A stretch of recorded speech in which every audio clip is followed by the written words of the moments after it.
കണ്ണേർ ബാധിച്ചാൽ ആ മനുഷ്യന്റെ ശരീരത്തിൽ എന്തൊക്കെയാണ് അടയാളങ്ങൾ കാണിക്കുക എന്നാണ് ഞാൻ പറയാൻ പോകുന്നത്. എല്ലാവർക്കും ഒരുപോലത്തെ അടയാളമായിരിക്കില്ല. പല ആളുകളുടെ സാഹചര്യം, ജോലി, വീട് ഇതിനൊക്കെ ആസ്പദമാക്കി ഇതിന്റെ ശൈലിയും രോഗത്തിന്റെ അവസ്ഥകളൊക്കെ മാറിക്കൊണ്ടിരിക്കും. ചില ഉദാഹരണ സഹിതം പറയാം. കണ്ണേർ ബാധിച്ച ഒരാൾക്ക് എപ്പോഴും ക്ഷീണം അനുഭവപ്പെടും, തളർച്ച തോന്നുക, ക്ഷീണം തോന്നുക. സ്ത്രീകളാണെങ്കിൽ വീട്ടിൽ ജോലി എടുക്കാൻ കഴിയാത്ത വിധം ക്ഷീണിച്ചു പോവുക, എപ്പോഴും കിടക്കാൻ തോന്നുക. ഇത് കണ്ണേറിന്റെ ഒരു പ്രധാനപ്പെട്ട അടയാളമാണ്. പുരുഷന്മാരാണെങ്കിലോ ജോലിക്ക് പോകാൻ ഒരു മടി തോന്നുക, രാവിലെ എണീച്ചു കഴിഞ്ഞാൽ കയ്യും കാലൊക്കെ നല്ല വേദന തോന്നുക. കുട്ടികളിലാണെങ്കിലോ ഈ അടയാളം നേരെ അവരുടെ ഭക്ഷണത്തെ ബാധിക്കും. കുട്ടികൾ തീരെ ഭക്ഷണം കഴിക്കാതിരിക്കുക, വാശി പിടിച്ച് വെറുതെ കരയുക, രാത്രി കാലങ്ങളിൽ ഉറങ്ങാതെ കരഞ്ഞുകൊണ്ടേ ഇരിക്കുക, പെട്ടെന്ന് ഒമറ്റ് ചെയ്യുക, വയറുവേദന പറയുക. ഇതൊക്കെ കണ്ണേറിന്റെ, കുട്ടികൾക്ക് ബാധിക്കുന്ന കണ്ണേറിന്റെ ലക്ഷണമാണ്. ഇനി ഒരു കച്ചവടം നടത്തുന്ന ഒരാൾക്കാണ് കണ്ണേർ ബാധിച്ചതെങ്കിൽ നമുക്കത് എങ്ങനെ മനസ്സിലാക്കാൻ പറ്റുന്ന അറിയോ? ഇപ്പൊ ഒരു വാഹനത്തിന്റെ കച്ചവടം നടത്തുന്ന ഒരാളാണെങ്കിൽ അദ്ദേഹം വിറ്റ വാഹനങ്ങളിൽ കംപ്ലൈന്റ് പറഞ്ഞ് തിരിച്ചു വരിക, അതുപോലെ തന്നെ കച്ചവടം നടന്നിട്ട് പണം ഫുള്ളായിട്ട് കിട്ടാതിരിക്കുക. ഇനിയിപ്പോ ഹോട്ടലാണെങ്കിൽ പോലും അവർ കൊടുക്കുന്ന ഭക്ഷണങ്ങൾ കേട് സംഭവിച്ചു പോവുക, അവർ കുക്കിംഗ് നടത്തുമ്പോൾ അതിലൊക്കെ പരാജയം സംഭവിക്കുക. ഇങ്ങനെ നമ്മൾ ഇടപെടുന്ന ഏതൊക്കെ മേഖലയുണ്ടോ ആ മേഖലകളിലൊക്കെ ഓരോ തകരാറ് സംഭവിക്കും കണ്ണേറ് വന്നു കഴിഞ്ഞാൽ. അപ്പൊ ചിലവർ ചോദിക്കും ഇതൊക്കെ സാധാരണ നടക്കണതല്ലേ? സാധാരണ നടക്കുന്നതാണ്.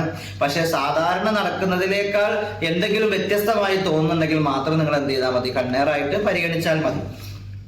ക്ഷീണം, തളർച്ച, ബിസിനസ്സിനെ ബാധിക്കുന്ന പ്രശ്നങ്ങൾ, നമ്മുടെ സാമ്പത്തികം ലോക്കായി കിടക്കുക, അതൊക്കെ ഒരു കണ്ണേറിന്റെ ഭാഗമാണ്. അതുപോലെ തന്നെ നമുക്ക് പഠിക്കാൻ അലസത തോന്നുക, പുറത്തു പോയി തിരിച്ചു വരുമ്പോൾ ആകെ ടയേർഡാകുക, ഒരു കുഴപ്പമില്ലാതെ എനർജിയോട് കൂടി പോയതായിരിക്കും, പക്ഷെ പുറത്ത് പോയി വരുമ്പോൾ ആകെ തലവേദനയും ക്ഷീണവും ഒക്കെ ആയിട്ട് ആകെ തകർന്നു. ഇതൊക്കെ കണ്ണേറിന്റെ ലക്ഷണങ്ങളാണ്. പല ആളുകളും കണ്ണേറിന്റെ ലക്ഷണങ്ങൾ യൂട്യൂബിൽ പറഞ്ഞിട്ടുണ്ട്, നിങ്ങൾക്കത് കണ്ടിട്ട് മനസ്സിലായതാവാം. കണ്ണേറിന്റെ ഒരു പ്രധാനപ്പെട്ട ലക്ഷണം പറയാം. ഒരു മനുഷ്യനെ അത് ഖബറിലേക്ക് എത്തിക്കുമെന്നും ഒരു ഒട്ടകത്തെ അത് ചട്ടിയിലേക്ക് എത്തിക്കുമെന്നും പറയുന്നുണ്ട്. ഖബറിലേക്ക് എത്തിക്കുക എന്ന് പറഞ്ഞാൽ മരണം വരെ സംഭവിക്കാൻ കാരണമാകുന്ന പല കണ്ണേറുകളുണ്ട്. ഈ കണ്ണേർ എങ്ങനെ വരുന്നത് എന്നറിയോ?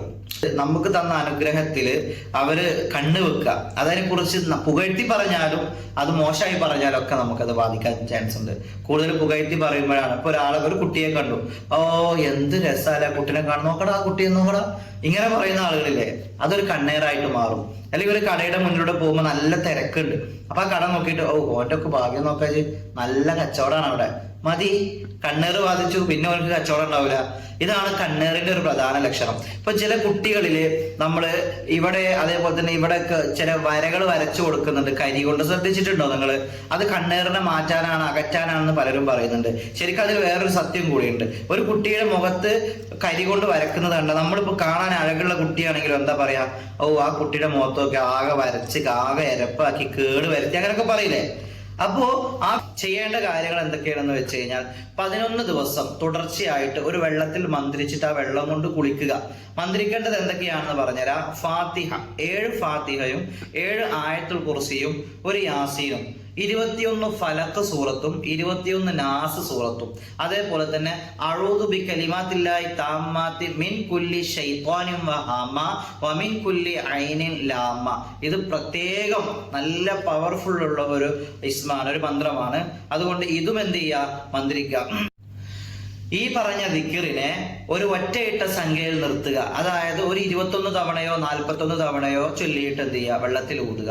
ഇത്രയും കാര്യങ്ങൾ, ഫാത്തിഹ, ആയത്തുൽ കുർസി, യാസീന്, 21 ഫലത്ത്, 21 നാസ്, അഊദു ബികലിമാത്തില്ലാഹി താമ്മാത്തി മിൻ കുല്ലി ശൈത്വാനിൻ വഹാമ വമിൻ കുല്ലി ഐനിൻ ലാമ, ഇത് 41 വട്ടം. ഇങ്ങനെ ഇത്രയും കാര്യങ്ങൾ ഒരു ബക്കറ്റിലോ ജഗ്ഗിലോ വെള്ളത്തിൽ ഊതിയതിന് ശേഷം അത് കൊണ്ട് കുളിക്കുക. ലേശം അതിൽ നിന്നും കുളിക്കുക.